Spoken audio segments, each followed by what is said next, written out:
courtroom falls silent as she enters, medals gleaming on her chest, scars visible on her hands.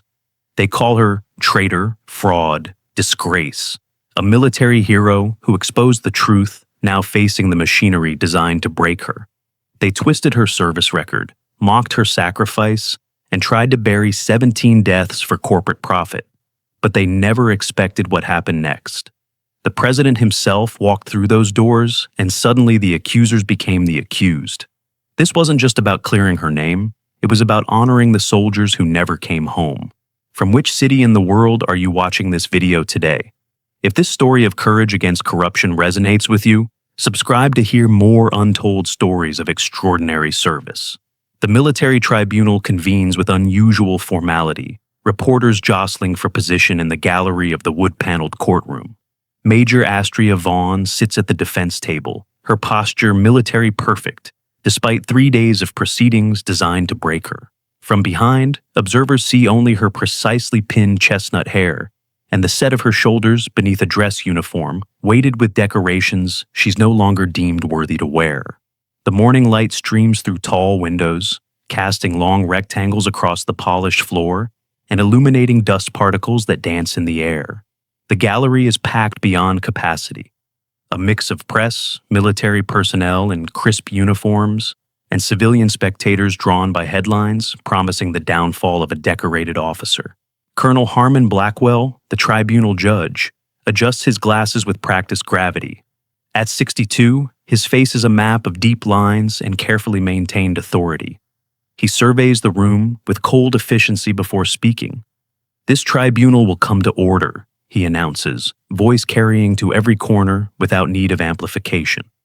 "We continue with the case of United States versus Major Astria Vaughn on charges of conduct unbecoming an officer, unauthorized disclosure of classified information, and endangering operational security." At the prosecution table, Lieutenant Colonel Pierce Renfield arranges documents with meticulous precision. His ambition is palpable, a man for whom this case represents not justice, but opportunity. He stands, straightening his already impeccable uniform. "The prosecution calls Brigadier General Quentin Dryden," he announces, a slight smile playing at the corners of his mouth. Zarina Okafor, Astria's civilian attorney, leans close. Her designer suit stands in stark contrast to the uniforms surrounding them, marking her as an outsider in this military proceeding. He was supposed to be their closing witness. They're desperate. Astria's eyes remain fixed forward, revealing nothing. "They should be." General Dryden takes the stand with rehearsed gravitas, his silver hair catching the light as he swears to tell a truth Astria knows he abandoned long ago. At 59, he carries himself with the confidence of a man whose words are rarely questioned. "General, please describe Major Vaughn's mental state during the Oryx Valley operation." Renfield begins, pacing slowly before the witness stand. "Increasingly erratic," Dryden testifies, voice carrying authority that makes reporters' pens scratch faster across notepads. "She became fixated on equipment malfunctions that our investigations proved were operator error." Astria's scarred hands tighten slightly on the table. 17 dead. Operator error, the narrative they'd constructed while the bodies were still warm. And when you ordered her to cease her unauthorized investigation, she became insubordinate, obsessive, claimed there was a conspiracy reaching to the highest levels of command in our defense contractors. In the gallery, executives from Helios Defense Solutions exchanged satisfied glances. Their quarterly profits had recovered nicely after that initial stock dip when the bodies came home. 4 men in expensive suits, they occupy a special section as if their presence carries official weight. A brief memory flashes through Astria's mind, her hand pressing send on a computer terminal in a dusty forward operating base, her expression resolute rather than uncertain. The report she'd filed through proper channels, documenting every equipment failure in excruciating detail. The report that had disappeared into administrative black holes. Zarina rises for cross-examination, clearly outmatched but determined. "General Dryden, was Major Vaughn decorated for exceptional service during the Coruscant extraction 3 years ago?" "Objection." Renfield is on his feet. "Irrelevant and potentially touches on classified matters." Judge Blackwell, whose retirement portfolio includes substantial Helios holdings, nods. Sustained. Was Major Vaughn's team equipped with the Helios TX-7 communication systems during Operation Silverback? Zarina tries again. Objection. Beyond the scope of direct examination. Sustained. Zarina persists. General, did 3 other officers from Major Vaughn's unit file reports documenting equipment failures before the Oryx Valley incident? Objection, Renfield nearly shouts. Those reports were deemed classified and stricken from the record. Sustained, Blackwell responds without hesitation. Miss Okafor, you are treading dangerously close to classified information. Proceed with caution. A young lieutenant in the 3rd row watches with undisguised frustration as another defense question is blocked. Her uniform is impeccable, her eyes never leaving Astria's back. Beside her, an older veteran with a prosthetic leg visible beneath his pressed pants shakes his head slightly. During a recess, Astria steps into a courthouse bathroom, finally alone. She splashes water on her face and studies her reflection, the shadows beneath her eyes, the small scar crossing her right eyebrow. Her hand unconsciously touches the Presidential Unit Citation Medal that had finally arrived 6 months after Operation Silverback, long after the questions began. She looks at herself with unflinching assessment. 18 years of service, 3 combat tours, countless missions that will never appear in any public record. Now reduced to this: a defendant in a tribunal designed not to find truth, but to bury it. A news alert flashes on her phone. Disgraced major faces justice, whistleblower or traitor. Below it, a carefully selected photograph makes her appear unstable, wild-eyed, nothing like the woman who had held dying soldiers in her arms while radios crackled with equipment failures that shouldn't have happened. She straightens her uniform before returning to the courtroom, where they'll continue dismantling her 15 years of service, making her into something unrecognizable. In the corridor, she passes the Helios executives huddled with Renfield, their laughter cutting off abruptly as she walks by. One whispers something that makes the others smirk. Their confidence is absolute, protected by contracts worth billions and connections reaching to the highest levels of government. Back at the defense table, Zarina looks grim. They've entered your personal journals into evidence, heavily edited. Of course they have. Astria's voice betrays nothing. As the afternoon session begins, Renfield calls a parade of witnesses against Astria, some clearly uncomfortable, others vindictive. A former squad mate describes her as obsessed with procedure and unwilling to accept the realities of combat. Her performance evaluations are read selectively, omitting commendations while emphasizing minor criticisms. The prosecution calls Dr. Maxwell Thornton, Renfield announces. A thin man in civilian clothes takes the stand, introducing himself as a military psychologist specializing in combat stress. Astria has never seen him before. Dr. Thornton, have you reviewed Major Vaughn's service record and the testimony provided in this case? I have. And have you formed a professional opinion regarding Major Vaughn's mental state during and after Operation Silverback? The psychologist nods with practiced sympathy. Based on the evidence, Major Vaughn appears to exhibit classic signs of post-traumatic stress with delusional features.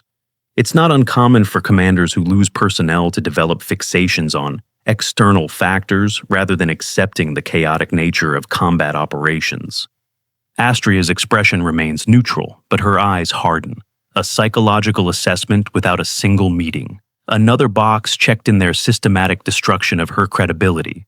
Zarina objects, citing the impropriety of diagnosis without examination, but Blackwell overrules her.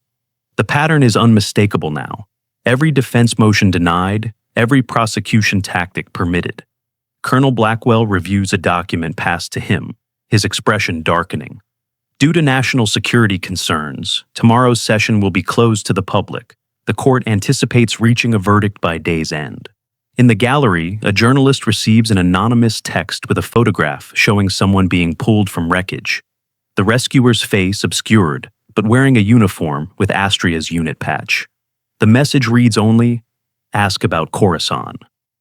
As court adjourns, Astria notices the young lieutenant approaching the journalist, speaking briefly before security personnel intervene.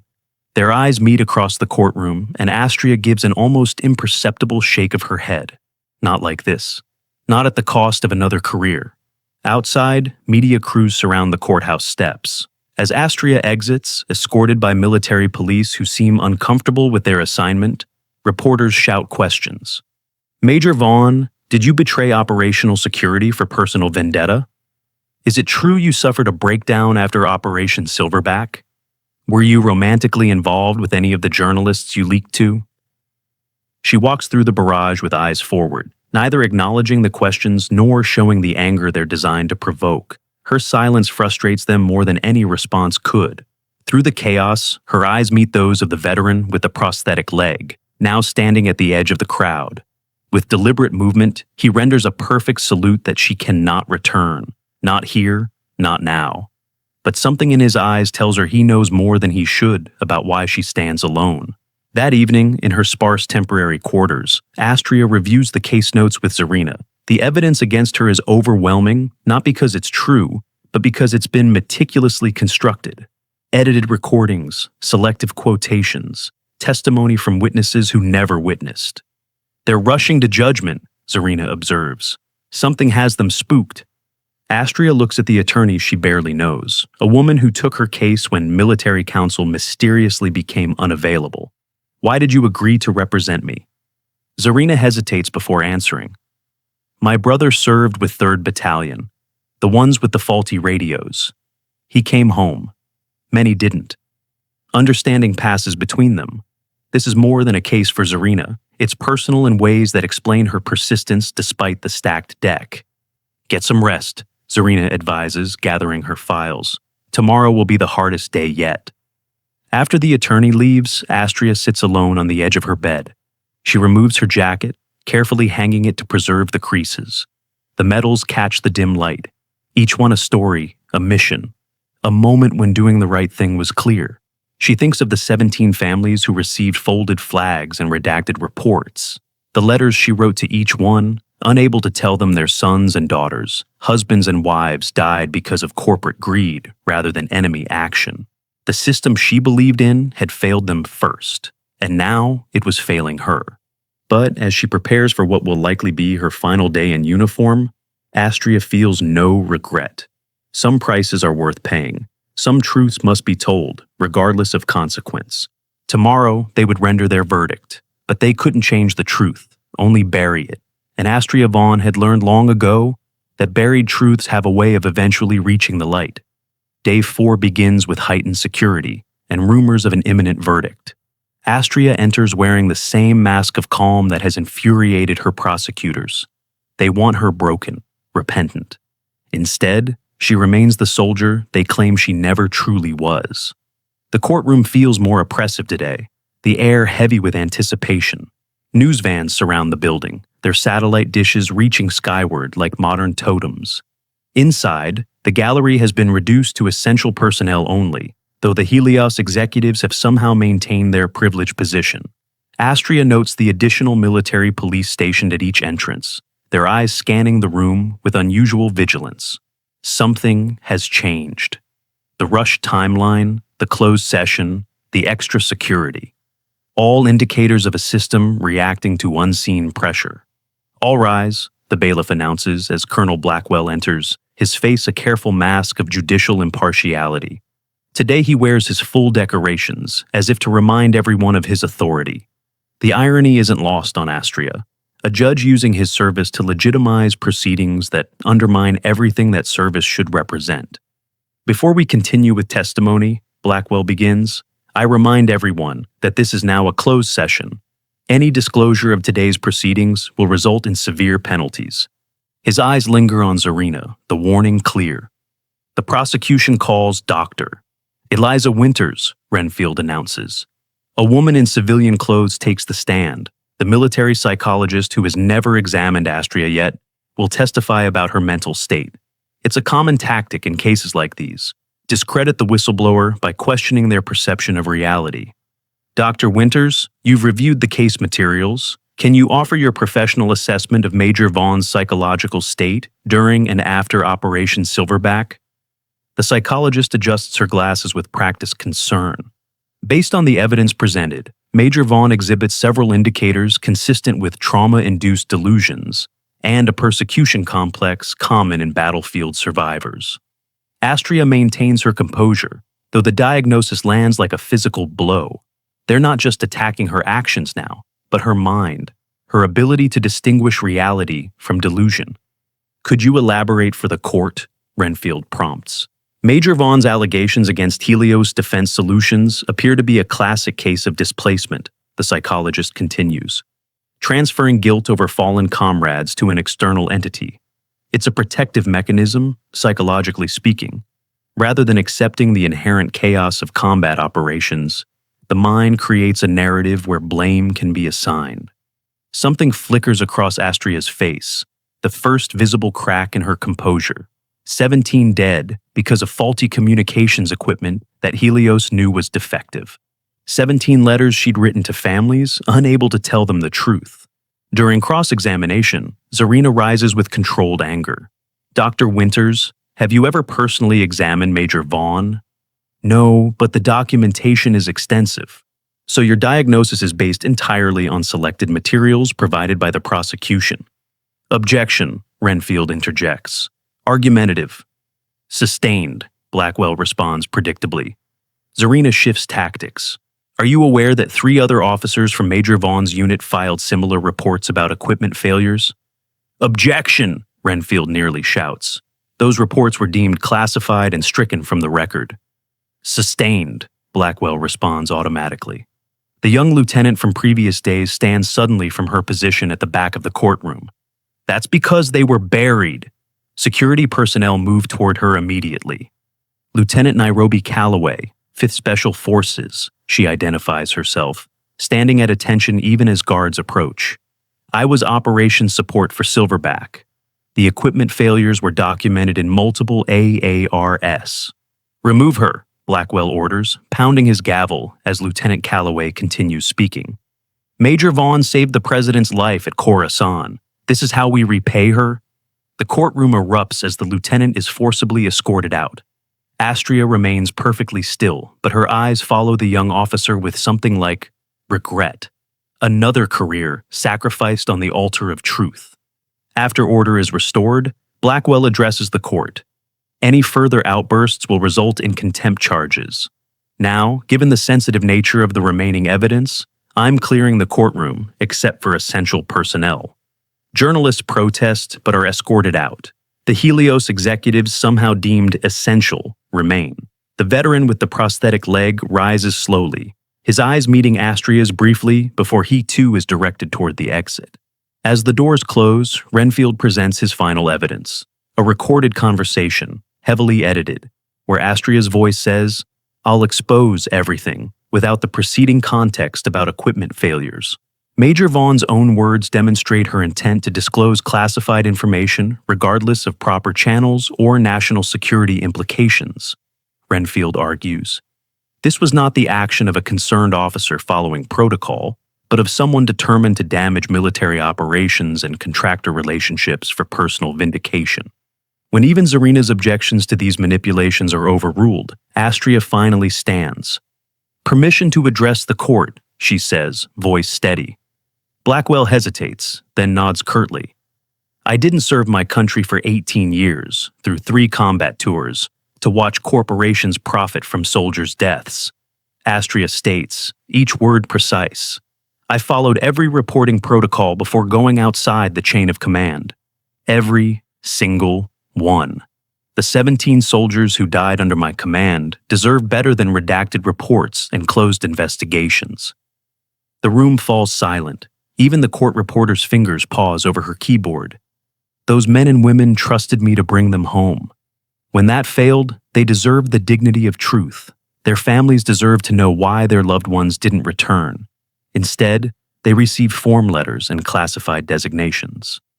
"Major Vaughn, you are perilously close to contempt," Blackwell warns. "With respect, sir, this entire proceeding holds the uniform I wear in contempt." The courtroom falls silent. Even Renfield seems momentarily disarmed by her quiet dignity. Blackwell recesses court until morning, when he will deliver the verdict. As Astria is escorted out, The veteran with the prosthetic leg waits in the empty corridor. The guards hesitate, then allow him to approach. Sergeant Jasper Levitt, he introduces himself with military precision. 3rd Battalion, Oryx Valley.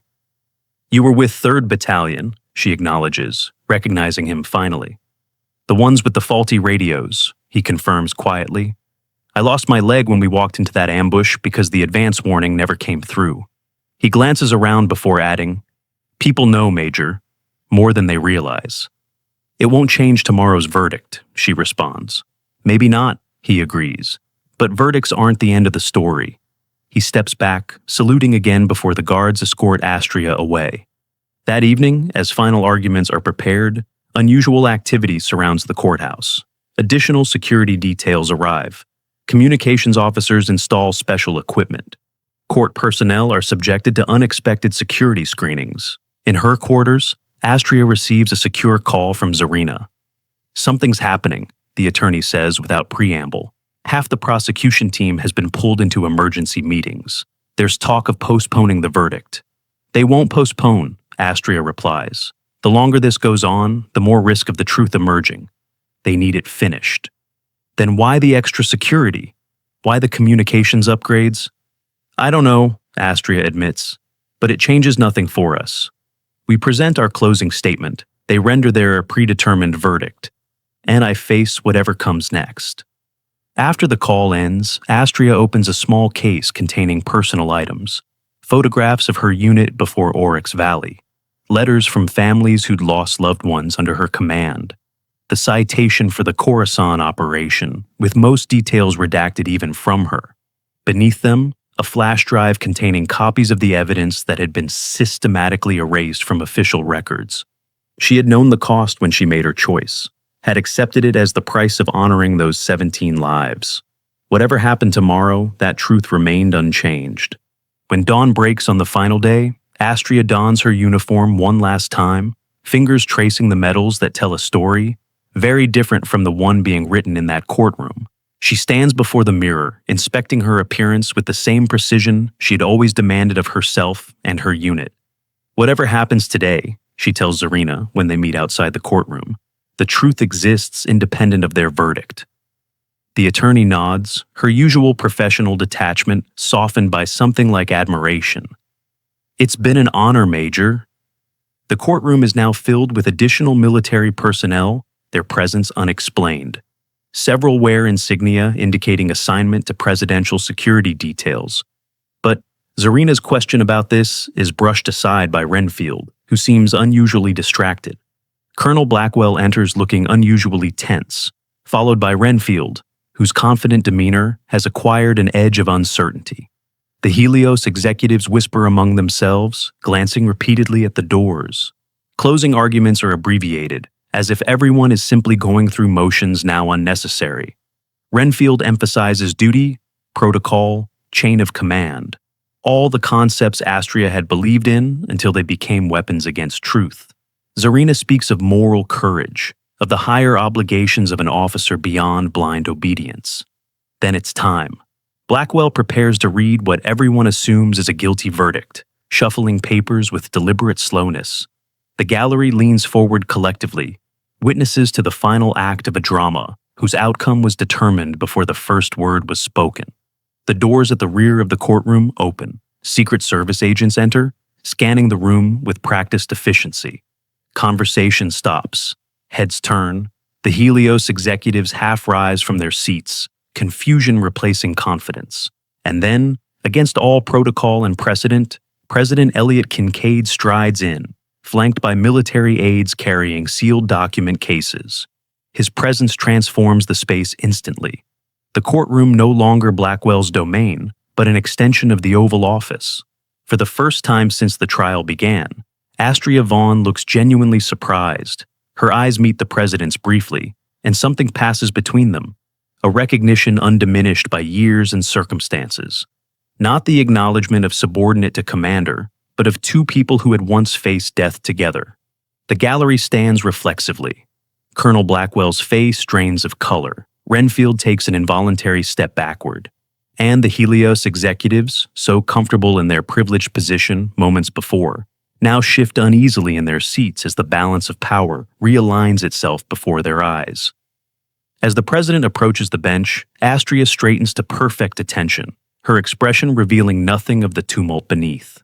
Whatever comes next, she will face it as she has faced everything in her career, with discipline, with dignity, with the quiet courage that has carried her through battlefields both literal and figurative. The room holds its collective breath, suspended in that moment between what was planned and what is about to unfold. The courtroom stands reflexively as President Kincaid approaches the bench. Colonel Blackwell's face drains of color. The Helios executives shift uneasily in their seats, executive privilege suddenly meaningless in the presence of its ultimate source. Mr. President, Blackwell manages, this is highly irregular. So, is this entire proceeding, Colonel? Kincaid responds, his voice carrying the weight of his office. At 65, he moves with the measured confidence of a man accustomed to rooms falling silent at his entrance. I'm invoking executive privilege to address this court and declassify specific documents regarding Operation Silverback and the Khorasan extraction. He turns to face the gallery, now standing at attention. The Secret Service agents position themselves strategically around the room, their presence transforming the military tribunal into an extension of presidential authority. 3 years ago, during a classified diplomatic mission to Khorasan province, my security detail was ambushed. When our vehicle was hit, then Captain Astria Vaughn pulled me from the wreckage under heavy fire, sustaining injuries that should have earned her the Medal of Honor. Murmurs ripple through the courtroom. Journalists who had slipped back in scribble frantically, understanding they're witnessing something historic. That incident was classified at the highest level for national security. Major Vaughn never spoke of it, never sought recognition. Kincaid's eyes find Astria's. Some heroes don't need to announce themselves. An aide opens a document case, handing the president a file with red classification markings. The military officers in attendance straighten further, recognizing the significance of what's unfolding. 6 months after Khorasan, Major Vaughn led Operation Silverback. 17 soldiers died when their communications equipment failed during a routine patrol. What Major Vaughn discovered, and what this tribunal has worked diligently to suppress, is that Helios Defense Solutions knowingly provided defective equipment after falsifying safety reports. The Helios executives attempt to stand, but military police move to block the exits. Their expressions shift from confusion to alarm, as they realize the protected position they have occupied throughout the trial has suddenly become the most dangerous place in the room.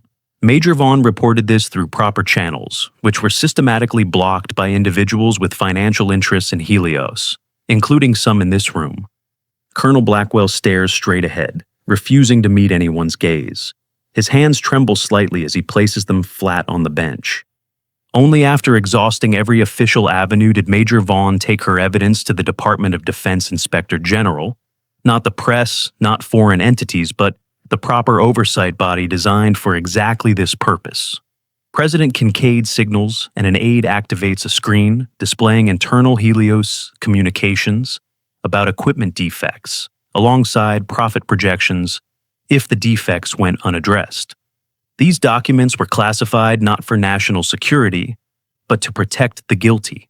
The record will show that on 3 separate occasions, Helios engineers flagged critical failures in the TX-7 communication systems.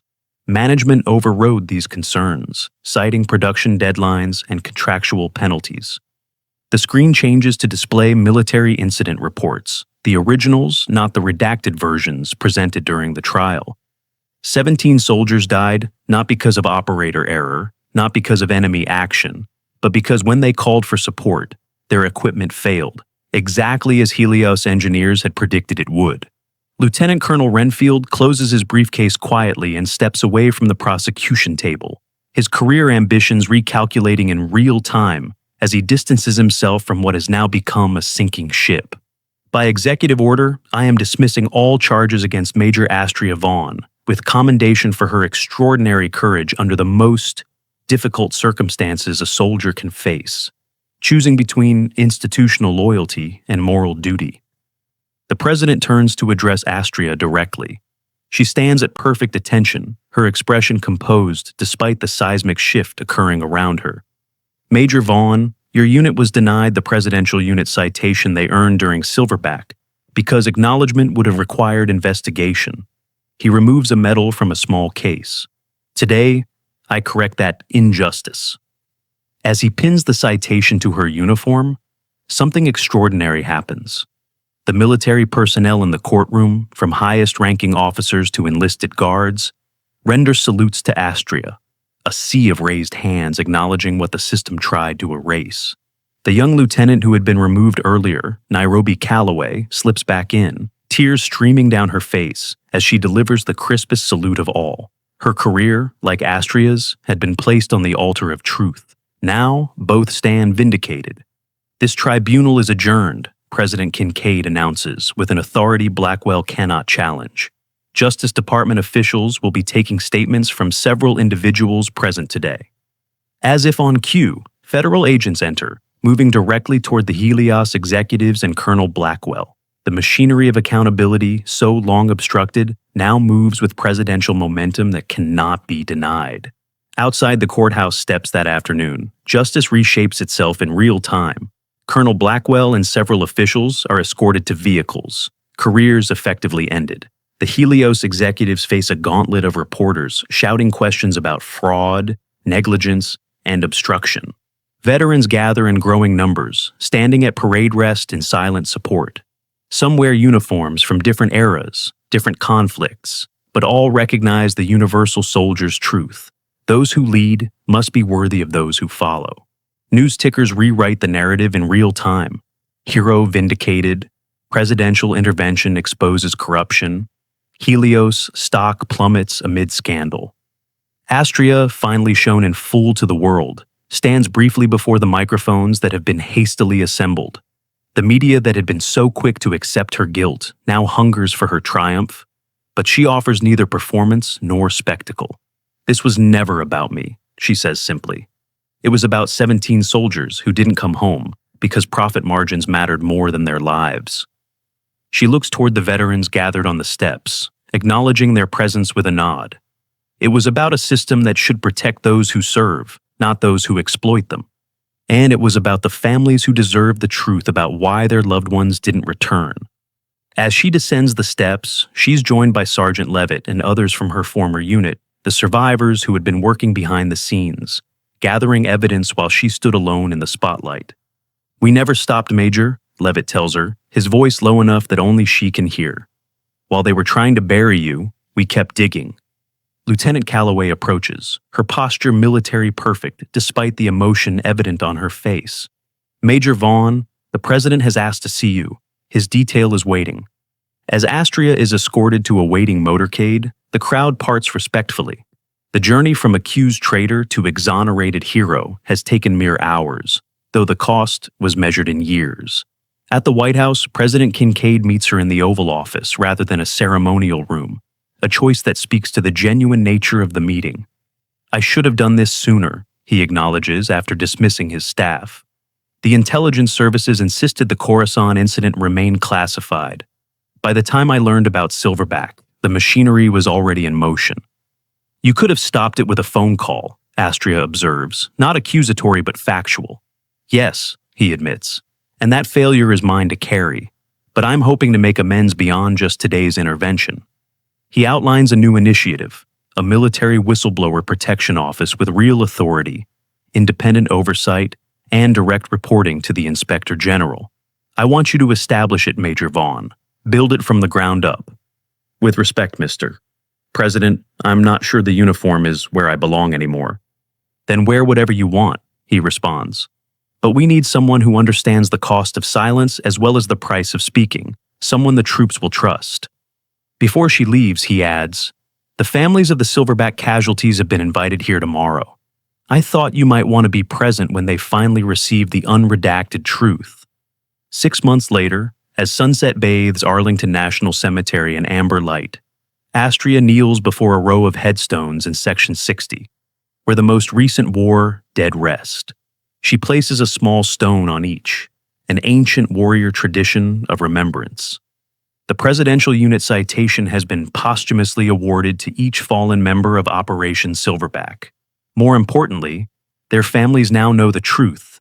Their loved ones died not through error or misfortune, but through corporate negligence that has now been exposed and prosecuted. The young lieutenant, Nairobi Calloway, now her colleague in the newly established Military Whistleblower Protection Office, waits respectfully at a distance. Her career, which she had willingly sacrificed in that courtroom, has instead taken an unexpected turn toward meaningful reform. Was it worth it? She asks when Astria finally rises. Astria looks across the field of white markers stretching into the distance. Ask them, she says quietly. They're the ones I answered to, in the end.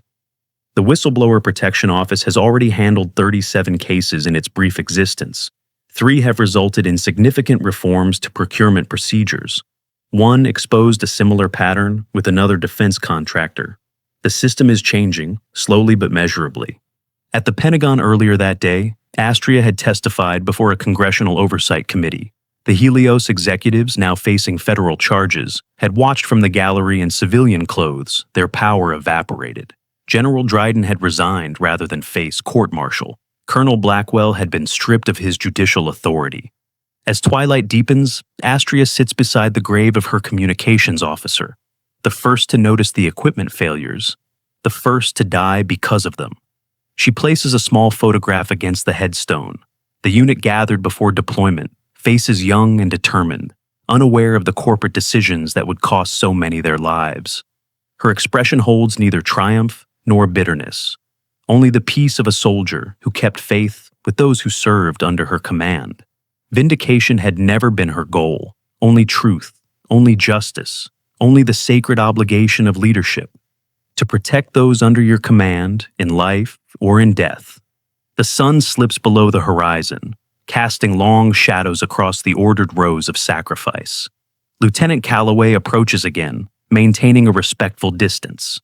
The committee approved the expanded authority, she reports, and 3 more whistleblowers came forward today. Astria nods, knowing what this means. The truth, once freed, creates its own momentum. Others who had been silenced now see a path forward, a system that might actually protect them. We should go, Astria says finally, rising. Tomorrow will be busy.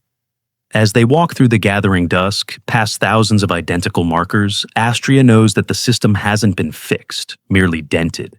Real change will require years of sustained effort, constant vigilance against the forces that would prioritize profit and expediency over lives. But something has shifted. The machinery that nearly destroyed her has been exposed, its workings laid bare for all to see. And in that exposure lies the possibility of transformation. The final image. Astria watching the day's last light fade across Arlington. Her vindication complete, but secondary to the deeper victory. The truth these fallen soldiers deserved, finally brought into the light, where no power, however great, could ever again consign it to darkness. In the distance, the eternal flame at Kennedy's grave flickers against the darkening sky. A reminder that some principles transcend politics, transcend expediency, transcend the moment. Truth, honor, the obligation to those who serve. Lieutenant Calloway walks slightly behind Astria, studying the woman whose stand had changed the system. Not a rebel, not a malcontent, but a soldier who understood that true loyalty sometimes requires the courage to challenge rather than conform. Across America that evening, families of the Silverback casualties gather in living rooms to watch news reports of the congressional hearings. They see Astria's testimony, her quiet insistence on accountability. They touch the newly issued medals that acknowledge not just their loved one's sacrifice, but the truth behind it. And they understand what Astria had always known, that vindication was never about clearing her name, but about honoring theirs. That justice delayed is painful, but justice denied is unbearable. That sometimes the greatest act of service is standing alone against a system determined to bury the truth. The legacy of Astria Vaughn would not be measured in the medals on her chest or the position she now held, but in the soldiers who would come after her, those who would serve in a military where speaking truth might still carry costs, but where those costs would no longer include abandonment by the very institution sworn to uphold honor. Have you ever known someone who never asked for recognition but deserved more than anyone else? Someone who stood alone when standing together would have been easier? Their courage isn't in the medals they wear, but in the truth they refuse to surrender.